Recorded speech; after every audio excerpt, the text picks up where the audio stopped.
தமிழ்நாட்டில் பண முதலைகள் திராவிட முன்னேற்ற கழகத்தில் நீச்சல் அடிக்கின்றன. கடலில் முதலைகள். பழனிசாமி கூட கொஞ்சம் பின்வாங்குகிறார், ஏன் தெரியல. அவர் கட்சியில் இருக்கக்கூடிய குழப்பங்கள், குடும்ப குழப்பங்கள் எல்லாம் வைத்து பார்த்தால் அதே மாதிரி தமிழகத்தில் வந்தால் மு.க. ஸ்டாலினுடைய அரசுக்கு ஆபத்து வரும் என்று தான் இப்போ துணை முதலமைச்சர் கொடுக்கணும். அவர் what is his contribution to party? என்ன பண்ணிட்டார் பெருசா? ஆன் வாய்ஸ் வீடியோஸை லைக் பண்ணுங்க, ஷேர் பண்ணுங்க, சப்ஸ்கிரைப் பண்ணுங்க and மறந்துடாம பெல் பட்டனை பிரஸ் பண்ணுங்க. தமிழ் உறவுகளுக்கு வணக்கம். இன்று நம்மோட இணைப்பில் இருப்பவர் the top political analyst, the one and only Mr. Delhi Rajagopal sir. வணக்கம், எப்படி இருக்கீங்க? நமஸ்காரம். நல்லா இருக்கேன், நல்லா இருக்கேன், சௌக்கியமா இருக்கேன். சரி, கடும் குளிர். நேற்று நாம் இருவரும் ஒளி பதிவு செய்வதாக நிச்சயித்து, ஆனால் தங்களுடைய அமெரிக்காவில் ஒரு விண்டோ வந்துருச்சு. that will disconnect all the Wi-Fi connections, internet connections எல்லாம். ஆக இயற்கை சீற்றம் கூட கணேசன் ராஜகோபாலன் உறவை பிடிக்கவில்லை. அதுக்கு நம்ம உறவை பிடிக்கல நீங்க சொல்லாதீங்க சார். ஏதோ ஒரு நடுவுல ஏதோ ஒரு ஸ்டாப் ஆயிடுச்சு. பட் இருந்தாலும் நம்ம தான் இன்னைக்கு கண்டினியூ பண்ணிட்டோமே. ஆனா நம்ம நேயர்கள் நம்ம ரெண்டு பேரும் நல்லா ரசிக்கிறாங்க. நிறைய நம்மளுக்கு ஒரு கொடுக்கக்கூடிய ஒரு ஆதரவு, அன்பு, ஆசிகள் என்பதெல்லாம் மற்றது. எனக்கு பிரதிதினம் இந்த ஒன் வாய்ஸ் நேயர்கள் மூலமாக வாட்ஸ்அப்பும் தொலைபேசி வருவதை பார்த்தாலே நான் மிரண்டு விடுகிறேன். நிச்சயமா சார், ரொம்ப ரொம்ப நன்றி சார். இன்னைக்கு நிறைய கொஸ்டின்ஸ் இருக்கு. ஸோ அதனால டைரக்டா கொஸ்டின்ஸ் போயிட்டேன் சார். அண்ணாமலை உதயநிதி அந்த ரிஃப்டை நம்ம எப்படி சார் பார்க்க வேண்டியதா இருக்கு? ஏன்னா உதயநிதி நிழல் முதல்வர் ஆக போறாரு அப்படின்ற அளவுக்கு போயிட்டு இருக்கு. ஜனவரி 24 அன்னைக்கு அந்த நாமினேஷன் கூட நடக்கும் அப்படின்ற மாதிரி பேசுறாங்க. நீங்க எப்படி சார் பாக்குறீங்க அந்த ரிஃப்டை? அது திமுக கட்சியில் ஒரு மாபெரும் குழப்பத்தை உண்டாக்கினாலும் பொதுமக்களிடையே ஆதரவு இருக்கும். யாரும் இல்லை என்று சொல்லவில்லை. இளம் தலைமுறை வருகிறது என்றால் ஆதரவு இருக்கும். ஆனால் அயல்நாடு செல்வதற்காக பிரதமர் நரேந்திர மோடியிடம் மு.க. ஸ்டாலின் அனுமதி கேட்டிருக்கிறார். அவர் அயல்நாடு செல்ல இருக்கிறார். அப்பொழுது முதலீட்டார் மகாநாட்டில் நடந்த கையொப்ப ஒப்பந்தங்களை எல்லாம் மீண்டும் புதுப்பிப்பதற்காக அயல்நாடு சென்று வந்தாலும் ஸ்வீடன், ஆஸ்திரேலியா, லண்டன் என்றெல்லாம் இருக்கிறார்கள். அப்பொழுது கண்டிப்பாக அவருக்கு ஒரு உடல் பரிசோதனையும் நடக்கக்கூடும் என்று ஏசியங்கள் சொல்லுகின்றன. நடக்கும் அப்படின்ற மாதிரி தான் நானும் ஆன்டிசிபேட் பண்றேன். எப்பவுமே முன்னாடி 2021 எலெக்ஷன்ஸ்க்கு முன்னாடி அப்பவுமே லண்டனுக்கு போயிட்டே வருவார் இல்லையா சார்? ஏதோ ஹெல்த் கண்டிஷன்ஸ்னாலதான். இப்போ லண்டன்ல 2 நாள் ஸ்டாப்பிங் மாதிரி இருக்கு. அந்த பின்னணியில் பார்த்தால் உதயநிதி ஸ்டாலின் கூட பிரதமரை சந்தித்தது அதனுடைய நோக்கமாக இருக்கும் என்று பல ஏசியங்கள் சொல்லுகிறார்கள். எது இருப்பினும் மு.க. ஸ்டாலினும் உதயநிதி ஸ்டாலினும் பிரதமருடன் 3 முறை 4 முறை கடந்த 10 நாட்களில் சந்தித்து விட்டார்கள். அது ஒரு காங்கிரஸில் குழப்பத்தை ஏற்படுத்தி விட்டது, இந்தி கூட்டணி. அந்த குழப்பம் எப்படி போகும் என்றால் அந்த பின்னணியில் தான் அண்ணாமலை சொல்லுகிறார் நிழல் முதல்வர் என்று, ஷேடோ சீஃப் மினிஸ்டர் என்று. இவ்வளவு சீக்கிரம் அந்த பதவி கொடுத்தால் என்னை பொறுத்த மட்டில் எப்படி 2021க்கு பிறகு தமிழகத்தில் நிலையான ஆட்சி வந்தாலும் ஆட்சியில் இருக்கக்கூடிய குழப்பங்கள், கட்சியில் இருக்கக்கூடிய குழப்பங்கள், குடும்ப குழப்பங்கள் எல்லாம் வைத்து பார்த்தால் மு.க. ஸ்டாலினுடைய நிரந்தரம் இல்லை. அதாவது அவருடைய கிரிப் இல்லை, பிடிப்பு இல்லை, தகப்பனாருக்கு இந்த மாதிரி இல்லை என்பதுதான் யதார்த்தம். நிச்சயமா சார். துணை முதல்வர் கொடுக்குறாங்க. ஆனா நம்ம பார்த்தோம்னா கனிமொழி, ஆராசா இந்த மாதிரி திமுகல தொட்டு இருக்கிறவங்களுக்கு எல்லாம் ஒரு சான்ஸ் இல்லையே. மாறன் பிரதர்ஸ் கூட இருக்காங்க. அவங்க எல்லாம் ரொம்ப கஷ்டப்பட மாட்டாங்களா சார்? நீங்க எப்படி சார் பாக்குறீங்க? இது ஒரு நியாயமான ஒரு நாமினேஷன் தான் அப்படின்ற மாதிரி நீங்க சொல்லுவீங்களா? இல்லைன்னா இது எப்படி பார்க்க வேண்டியதா இருக்கு? அரசியல் ரீதியாக பார்த்தால் இது நியாயம்தான். காரணம் என்ன என்று கேட்டால் கணேஷ், தாங்கள் குறிப்பிட்டீர்கள் தயாநிதி மாறன், கலாநிதி மாறன், ஆர் ராஜா, டி.ஆர். பாலு, அதையும் தவிர துரைமுருகன் போன்றவர்களை குட்டி அதானி ஆக்கிவிட்டார் முதலமைச்சர் மு.க. ஸ்டாலின். அவங்களெல்லாம் 8 குட்டி அதானி இருக்காங்க தமிழ்நாட்டில். பண முதலைகள். திராவிட முன்னேற்ற கழகத்தில் நீச்சல் அடிக்கின்றன. கடலில் முதலைகள். இதையெல்லாம் கம்யூனிஸ்ட் கட்சி எப்படி சகித்துக் கொண்டிருக்கிறதோ தெரியவில்லை. அதையும் தவிர நம்ம KN நேரு வீட்டுல பாருங்க, கொள்ளையா வச்சிருக்காங்க பணம். பொன்முடி, செந்தில் பாலாஜி, அந்த ஒரு MP ஒருத்தர் இருக்காரு, நாலாயிரத்து படிக்க ஆழ்வார்னுட்டு, அவர் வீட்டுல ரெய்டு போட்டாங்களே. ஆமா, அது இதெல்லாம் வச்சு பாத்தீங்கன்னா திமுக கிட்ட இருக்குது ஒரு 2.5 லட்சம் கோடி இருக்குன்னு சொல்றாங்க இப்போ. இதெல்லாம் வச்சு பாத்தீங்கன்னா துணை முதல்வர் ஒரு சைட்ல இவங்களை பணம் பண்ண விட்டுறது, இன்னொரு சைட்ல குடும்பத்தில் இருக்கணும்னு பண்றது. ராஜா, கனிமொழி எல்லாம் சைலண்ட் ஆயிடுவாங்க. ஏன்னா தேர் ஆர் ஆல்ரெடி குட்டி அதானி ஆயிட்டாங்களே. அதானி, ராகுல் காந்தி அதானின்னு சொல்லிட்டு இருந்தா கூட தமிழ்நாட்டுல குட்டி அதானிகளை வளர்த்து விட்டது MK ஸ்டாலின் தானே. சோ இந்த சைடுல பணம் சம்பாதிக்க விடுறது, இந்த சைடுல வந்து பையனை வந்து வளர்த்து விடுறது. ஏன்னா யாருமே கொஸ்டின் கேட்க முடியாது அப்படின்னு பாக்குறீங்க. ஆமா, அது ஒண்ணு. ரெண்டாவது வந்து அதுதான் prime reason for that. Second வந்து ஒரு அமைப்பில் வந்து விட்டால் அண்ணாமலை சொல்லுவது மாதிரி எதுக்காக போய் இப்போ துணை முதலமைச்சர் கொடுக்கணும்? அவர் what is his contribution to party? என்ன பண்ணிட்டாரு பெருசா? வெறும் செங்கலையும் முட்டையை காமிச்சிட்டாரு அனுதர்மா? இல்ல வந்து MK ஸ்டாலினுடைய ஆதரவு பெற்று உதயநிதி ஸ்டாலின் சுவாமியே சரணம் ஐயப்பா என்று சரணம் அடைகிறார்களே நரேந்திர மோடியிடம். அது என்னது? அது சரணாகதி தானே. நிச்சயமா சார், நிச்சயமா. Total surrender. சும்மா ஒரு சைட்ல சனாதனங்கிறது, திராவிட காலங்களை கூஷி பண்றது, இன்னொரு சமயத்துல போய் தாலு கொட்டுட்டு கண்ணை ஒட்டி நிட்டு சாரிக விட்டுருங்க அவ்வளவு அப்படின்ட்டு. இது பாருங்க, உண்மை பாருங்க, துரைமுருகனுடைய ரெய்டு கூட நின்று போச்சு பாருங்க. ஆமா, இது ஏதோ பாஜகவும் திராவிட முன்னேற்ற கழகத்திற்கும் இடையே ஒரு ஒத்துழைப்பு உறவு வந்திருப்பதாக காங்கிரஸ்காரர்கள் சந்தேகப்படுவதில் நியாயம் இருப்பதாகத்தான் எனக்கு படுகிறது.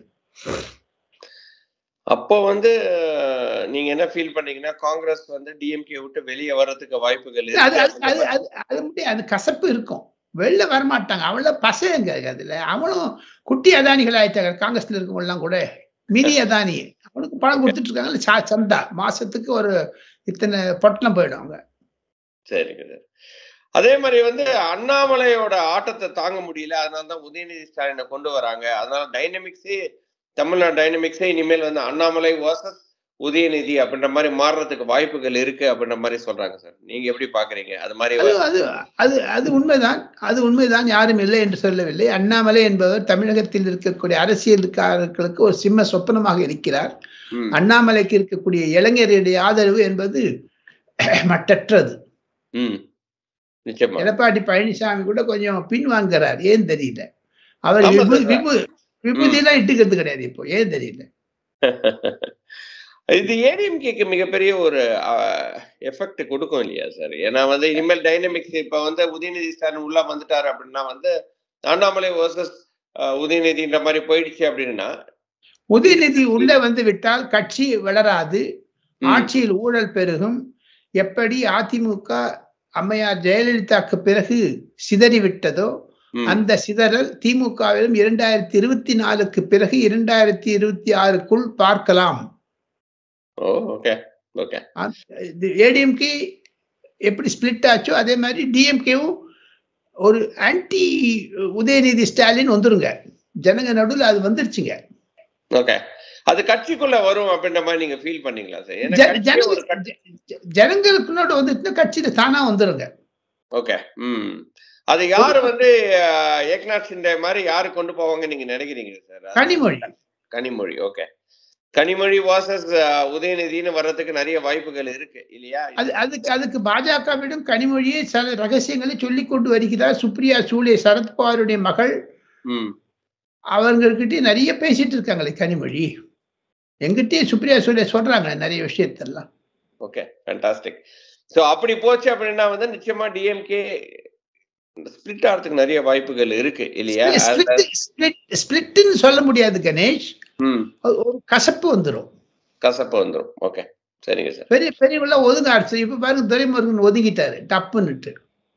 ஆமா, அவர் ரைடு வந்த உடனே அவருக்கு வேற வழி இல்லாம அப்படியே கம்ப்ளீட்டா ஒதுங்கிட்டாரு இல்லையா சார்? அது வந்து சபரீசனுக்கு சாதகமா போகும் குடும்பத்தில். Right sir. இந்த டாபிக் விட்டு நெக்ஸ்ட் டாபிக், அதாவது வந்து உங்க வீட்ல வந்து ஒரு நல்ல விஷயம் நடக்க போகிறது. பையனோட கல்யாணம். என்னுடைய 2வது மகனுக்கு சென்னையில் திருமணம் நடக்க இருக்கிறது. உண்மைதான். Right sir. அதனால வந்து நீங்க ஒவ்வொரு லீடர்ஸா போய் பார்த்துட்டு இருந்தீங்க. நிறைய லீடர்ஸை பார்த்தேன் நானு. ஆமா, மிஸ்டர் அமித்ஷாவை பார்த்திருக்கீங்க, நட்டாவை பார்த்திருக்கீங்க. எப்படி சார் அவங்க கிட்ட நிச்சயமா நீங்க வந்து இல்ல அப்படி பார்க்க போனீங்கன்னா பியூஷ் கோயலை பார்த்தேன், அது தவிர சரத்பவார் அவர்களை பார்த்தேன், சீதாராம் யெச்சூரியை பார்த்தேன், அனைத்து தலைவர்களும் பார்த்தேன். ஒரு கட்சியும் கிடையாது.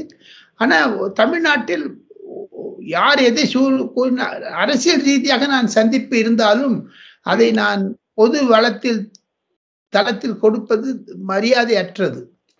ஆனால் ஒட்டுமொத்த கருத்தை நான் தெரிவிக்க முடியும். ஆமா சார். ஒட்டுமொத்தமா எப்படி சார் அவங்க எப்படி சார் ஃபீல் பண்றாங்க? நீங்க என்ன பாக்குறீங்க? எப்படி உங்களோட தாட் ப்ராசஸ் இருக்கு? ஏன்னா அவங்களோட கான்வர்சேஷன் வரும்போது ஏதோ 1-2 அங்க இருந்து நம்ம ஃபீல் ஆகும் இல்லையா? இது இப்படிதான் போறாங்களோ, இப்படிதான் இருக்கு அப்படின்ற மாதிரி உங்களோட தாட். 2-3 விஷயம் முக்கியமாக நம்மளுடைய ஒன் வாய்ஸ் நேயர்களுக்கு அதை நான் பகிர்ந்து கொள்ள வேண்டும். இருட்டடிப்பு செய்யக்கூடாது. நான் 2 ஆளுங்கட்சி எதிர்கட்சி அனைத்து தலைவரையும் பார்த்தேன். ஒரு கருத்து என்ன உருவாகிறது என்று கேட்டால், திராவிட முன்னேற்ற கழகத்தை எதிர்த்து ஒரு கூட்டணி அமைக்குமே ஆனால் அனைத்து கட்சிகளும் அது வந்து விட்டால் எப்படி ஆல் இந்தியா லெவல்ல பாஜக எதிர்த்து எல்லாம் வந்திருக்காங்களோ அதே மாதிரி தமிழகத்தில் வந்தால் மு.க. ஸ்டாலினுடைய அரசுக்கு ஆபத்து வரும் என்று தான் பாஜக தலைவர்கள் நினைக்கிறார்கள், காங்கிரஸ் தலைவர்கள் நினைக்கிறார்கள், கம்யூனிஸ்ட் கட்சி தலைவர்கள் நினைக்கிறார்கள். அது வருமா? வரும். நினைக்கிறீங்களா சார்? அது வரதுக்கு வாய்ப்புகள் இருக்கா? ஏன்னா வந்து காங்கிரஸ் அண்ட் டிஎம்கே ஒரு சைட்ல வந்து ரொம்ப ஸ்ட்ராங்கா இருக்காங்க வித் விசிகா. அப்படி இருக்கிற நேரத்துல வந்து அவங்களை எப்படி சார் நம்ம வந்து பிரிக்கிறது? அவங்களை பிரிக்கிறதுக்கு வாய்ப்பே இல்லை. இந்த சைட்ல நம்ம பார்த்தோம்னா பிஜேபி இருக்காங்க. சொல்லுங்க. பிரிக்கிறத பத்தி எங்க எதுக்காக விசிகா வந்த உடனேயும் அலறாங்க, பாமக உள்ள வந்த உடனேயும்? அதெல்லாம் இருக்குது இல்ல? ஆமா, நிச்சயமா இருக்கு. ஆனா அதற்காகத்தானோ என்னவோ பிரேக்கிங் நியூஸ் என்ன என்று கேட்டால், பாஜகவினுடைய தலைமை தமிழகத்தில் இருக்கக்கூடிய சிறு கட்சிகளுடைய தலைவர்களை டெல்லிக்கு அழைத்து மனம் விட்டு பேச இருக்கிறார்கள். அதில் பாமக தலைவர் அன்புமணி ராமதாஸ், ஜி.கே. வாசன், ஏசி சண்முகம், பாரிவேந்தர் போன்ற தலைவர்கள், என்டி அலையன்ஸ் மைனஸ் ஏடிஎம்கே. ஆனா ஏடிஎம்கேயோட பியூஷ் கோயல் பேசிட்டு இருக்காரு. சந்திப்பு நடந்து விட்டதாகத்தான் தெரிகிறது. அது தவிர பாஜக தலைமையிலிருந்தும் எடப்பாடி பழனிசாமியிடம் ஏதோ ஒரு ஃபார்முலா போட போறாங்க தெரியுது. கொஞ்சம் அது மாதிரி ஒரு மோப்பம் பிடிக்க முடியுது. ஒண்ணு. 2வது, காங்கிரஸ் என்ன சொல்றாங்கன்னு கேட்டீங்கன்னா, திமுக பண்றது தப்பு. ஒரே ஆப்போசிட் 360 டிகிரி ஆப்போசிட் போயிட்டாங்களே. சனாதன தர்மம் திட்டிட்டு கடைசியில தே சரண்டர் அப்படிங்கிற மாதிரி ஒரு யுகம் இருக்குது. இது 2த்தையும் வச்சு பாத்தீங்கன்னா focus is on Tamil Nadu for another 10 days. அது ராமர் கோவிலுக்கு முன்னாடியே நடந்தது. 19ஆம் தேதி பிரைம் மினிஸ்டர் சென்னை போறாரு. இன்னும் 6 நாள்ல அங்க 3 மணி நேரம் இருக்க போறாரு சென்னையில. அப்போ அண்ணாமலை சந்திக்க போறாரு. எடப்பாடி பழனிசாமியை கூப்பிட்டு பேசினாலும் ஆச்சரியப்படுவதற்கு இல்லை. அதான் பிரேக்கிங் நியூஸ் சார். அப்படி பேசினாரு அப்படின்னா எடப்பாடி வந்து பிஜேபியோட சேர்றதுக்கு வாய்ப்புகள் இருக்கு அப்படின்ற மாதிரி நீங்க பாக்குறீங்களா சார்? பிஜேபி கிடையாது, திமுக எதிர் அணி. அந்த அணிக்கு வந்து தலைவர் வந்து எடப்பாடி பழனிசாமி அப்படிங்கிற மாதிரி ஒரு ப்ராசஸ் போகுது. அது நடக்குமா நடக்காது தெரியாதுங்க. அது மாதிரிதான் பாஜக, பாமக, தமாக எல்லாம் சொல்லிட்டு இருக்காங்க. ஓகே, அதுக்கு வாய்ப்புகள் இருக்கு அப்படின்ற மாதிரி நீங்க பாக்குறீங்களா சார்? பட் இருந்தாலும் வந்து எடப்பாடி என்ன சொல்லிட்டு இருக்காருன்னா, கணேஷ் ஒன்னே சொல்ற கேளுங்களேன். சொல்லுங்க சார். நாம் இருவரும் பேசுகிறோம். ஆமா, எனக்கு நான் ஒரு கருத்து, தமிழ்நாட்டை விட்டு நாம் இருவரும் பேசுகிறோம். தமிழ்நாட்டில் விஷயத்தை பற்றி பேசுகிறோம். நான் டெல்லியில் தலைநகரில் இருந்து பல தலைவர்களை பார்த்து பேசி, தாங்கள் அரசியல் ஆலோசகராகவும் அரசியல் அனலிஸ்டாகவும் இருப்பதனால் அமெரிக்காவிலிருந்து பேசி, ஆக மொத்தம் நாம் இருவரும் பேசுவது என்ஆர்ஐ, நான் ரெசிடென்ட் தமிழியன்ஸ். ஆமா, நிச்சயமா சார். நீங்க டெல்லியில இருக்கீங்க, நான் யுஎஸ்ல இருக்கேன், அவ்வளவுதான் வித்தியாசம். என்ஆர்டி பாத்தீங்கன்னா நான் தமிழ் ரெசிடென்ட்ஸ். நிச்சயமா அந்த என்ஆர்டியினுடைய சம்பாவனைகளை எல்லாம் பாத்தீங்கன்னா தமிழ்நாடை போக்கஸ் பண்ணுது. தமிழ்நாட்டில் இப்ப இன்னைக்கு ஒரு விரோத சக்தி என்ன என்று கேட்டால், அம்மையார் ஜெயலலிதா சொல்லுவது மாதிரி திராவிட முன்னேற்ற கழகம் ஒரு தீய சக்தி. அது அம்மா இருக்கச்சு சத்தியநாசம் பண்ணிட்டாங்க. திருப்பி கொஞ்சம் வளர்றதை தவிர திருப்பி புஷ்ன்னு கீழே போயிடும். ஏன்னா அது any time if you analyse DMK's prospects அவன் அலையன்ஸோட தான் ஜெயிச்சிருக்காங்களே தவிர தனியா ஜெயிச்சதே கிடையாது. ஓகே. ஆமா சார். காங்கிரஸ் இல்லாம அவங்க வந்து எப்பவுமே பாஜக கூட நிச்சயமா பாஜகவோட சேர்ந்திருக்காங்க. பாஜகவோட சேர்ந்திருக்காங்க. மைனாரிட்டி சொல்றாங்களே தவிர இதே பாஜக இருந்தாங்க இருக்காங்க. அவங்க முரசொலி மாறன் பதவியில இருந்தார்ல. ஆமா. என்ன திராவிட முன்னேற்ற கழக திராவிடம் என்னாச்சு அப்போ? இதுதாங்க யதார்த்தம். நம்ம அடுத்த கேள்விக்கு போலாம். காரணம் சில ரகசியங்களை நான் அதிகமாக பேசினால் சொல்லி விடுவேனோ என்ற அச்சம் எனக்கே வந்து விடுகிறது. Thank you sir. ரொம்ப ரொம்ப நன்றி. திருப்பி பேசுறேன் சார். தேங்க்யூ. ஆன் வாய்ஸ் வீடியோஸை லைக் பண்ணுங்க, ஷேர் பண்ணுங்க, சப்ஸ்கிரைப் பண்ணுங்க. அண்ட் மறந்துடாம பெல் பட்டனை பிரஸ் பண்ணுங்க.